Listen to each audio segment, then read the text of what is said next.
وسعت۔ عربی زبان میں استعمال ہونے والا اسم دو طرح کا ہوگا، نکرہ انڈیفینٹ ناؤن، معرفہ ڈیفینٹ ناؤن۔ معرفہ کی اقسام، تو معرفہ کی پہلی قسم اسم علم، یہ معرفہ ہوتا ہے کسی خاص شخص کا نام، کسی خاص چیز کا نام، کسی خاص جگہ کا نام، اس میں علم کہتے ہیں۔ Zaid, Maryam, Mecca, name of particular place, thing یا نیم۔ معرفہ کی جو دوسری قسم ہے وہ ہے اسم ضمیر۔ اسم ضمیر کو ہم پروناؤن بھی کہتے ہیں۔ Pronoun is a word which is used in place of a noun۔ جتنے بھی پروناؤنز ہیں آپ کے پرسنل پروناؤنز، یہ سب کے سبھی معرفہ ہوتے ہیں۔ انا میں کے لیے استعمال ہوتا ہے، نحنو ہم کے لیے استعمال ہوتا ہے۔ جو بھی پروناؤن آپ کے سامنے آئے وہ معرفہ ہی ہوگا۔ معرفہ کی تیسری قسم جو ہے ڈیمانسٹریٹو پروناؤنز، جس کو آپ اس میں اشارہ کہتے ہیں۔ یہ کے لیے عربی زبان میں ھذا کا لفظ استعمال ہوتا ہے، وہ کے لیے عربی زبان میں ذالکا کا لفظ استعمال ہوتا ہے۔ معرفہ کی چوتھی قسم وہ بھی پروناؤنز کی ہی ایک قسم ہے، اور وہ ہے ریلیٹو پروناؤنز۔ عربی میں اس میں موصول کے طور پر یاد رکھ سکتے ہیں۔ تو مذکر جو ہوتا ہے عربی میں وہ ہوتا ہے جی الذی، اور مؤنث جو ہوتا ہے وہ ہے جی اللتی۔ ولد کسے کہتے ہیں؟ لڑکے کو۔ مجھے سمپل جواب چاہیے لسٹ میں ہے یا نہیں ہے۔ تو یہ نکرہ کیوں ہے؟ اس بیس پر کہ یہ لسٹ میں نہیں ہے۔ زوجہ نکرہ کا معرفہ، یہ اس لسٹ میں نہیں آ رہی، لسٹ میں نہیں آ رہی اس لیے نکرہ ہے، لہٰذا نکرہ ہے۔ عین کا لفظ نکرہ یا معرفہ؟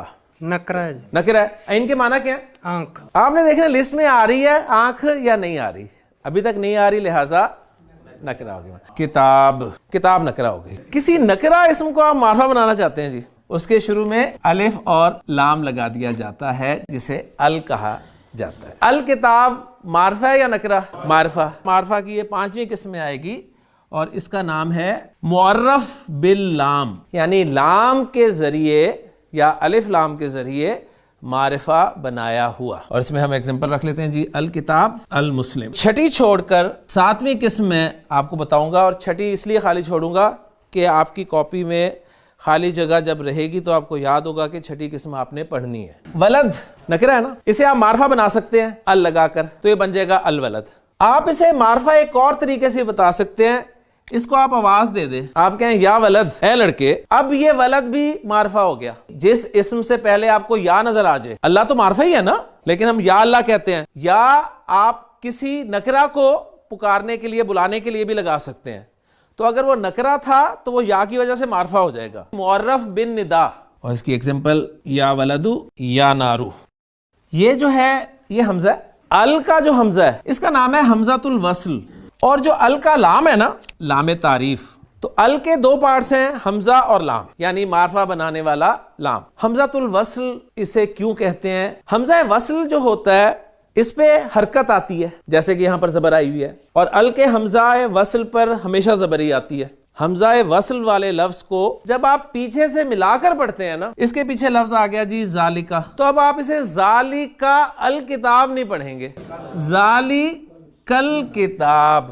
الحمدللہ رب العالمین، حمد پر ال داخل ہوا ہے، اور ال کا حمزہ حمزۃ الوصل ہے۔ حرکت لکھی نظر آ رہی ہے نا آپ کو مصحف میں، لیکن اگر آپ بیچ میں قرآن میں مزید کسی جگہ پر جائیں گے تو وہاں پر آپ کو یہ بھی لکھا ہوا مل سکتا ہے والحمد للہ رب العالمین، وہاں اب حرکت نہیں ہوگی۔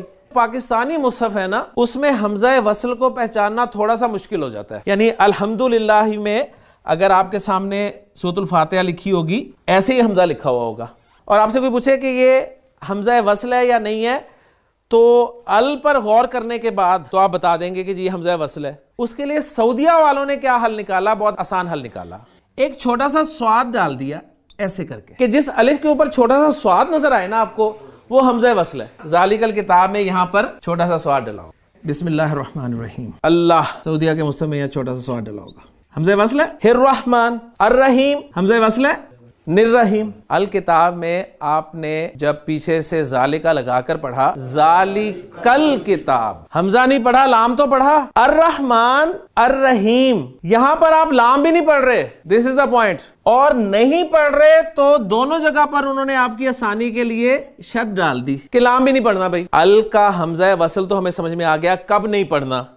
جب پیچھے سے ملا کے پڑھنا ہے۔ تو ال کا لام کب نہیں پڑھنا؟ ال کے لام کو کب پڑھنا ہے؟ اس کا جواب دینے لگا ہوں ایک جملے میں سے، اور وہ جملہ ہے حق کا خوف عجب غم ہے۔ اس کا مطلب یہ ہے آپ کا جو لفظ اس جملے میں دیے گئے حروف سے شروع ہو رہا ہو، اب یہ ذرا حروف گنے کتنے ہیں، 14 حروف، یہ وہ 14 ہیں جن سے جب کوئی لفظ شروع ہوگا اور اس پہ ال آ رہا ہوگا تو لام پڑھنا ہے. یہ پہلے لفظ لے لیں جی، کچھ بھی نہیں ڈلا ہوا، آپ نے پہچان لیا یہ ال ہے، آپ علامات لگائیں تو آپ بڑی آسانی سے لگا سکتے ہیں جی. اس پہ زبر لگا دیں، لام آپ نے پڑھنا ہے، حقی ہے نا، ہا ہے تو لام پڑھنا ہے تو اس پہ سکون کی علامت ڈال دیں. تو آپ نے پڑھ دیا الحق. قوم تھا اس پہ ال داخل کیا، آپ کو پتہ چل گیا ال ہے، اس کا حمزہ حمزۃ الوصل ہے، اور ال کا حمزۃ الوصل جو ہے زبر کے ساتھ پڑھا جاتا ہے. اور لام پڑھنا ہے یا نہیں پڑھنا، اگلا فیصلہ ہو رہا ہے. قاف حق کا خوف جب ہم میں ہے، لہٰذا لام کو سکون دے دیں اور پڑھ دیں القوم. کاف سے ہوئی کتاب، الکتاب. الف سے الاول،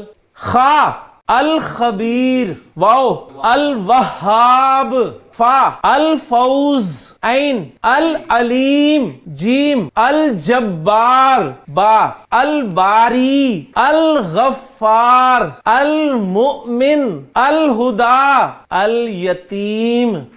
لام پڑھ رہے. ال کے بعد شین سے شروع ہو رہا ہے لفظ، شین اس میں ہے حق کا خوف جب ہم میں، لہٰذا لام بھی نہیں پڑھنا. اور آپ اس کو کیسے پڑھیں گے، الشمس. ال کے بعد قاف سے شروع ہو رہا ہے، قاف حق کا خوف جب ہم میں ہے تو لام پڑھنا ہے، لہٰذا آپ جب علامات لگائیں گے تو آپ اسے پڑھیں گے القمر. ان دونوں اسماء کے اعتبار سے ان کے نام رکھ دیے گرامر والوں نے، یہ قمری حروف ہیں، اور جہاں لام نہیں پڑھنا وہ شمسی حروف ہیں. سبحانک اللہم و بحمدک، اشہد ان لا الہ الا انت، استغفرک و اتوب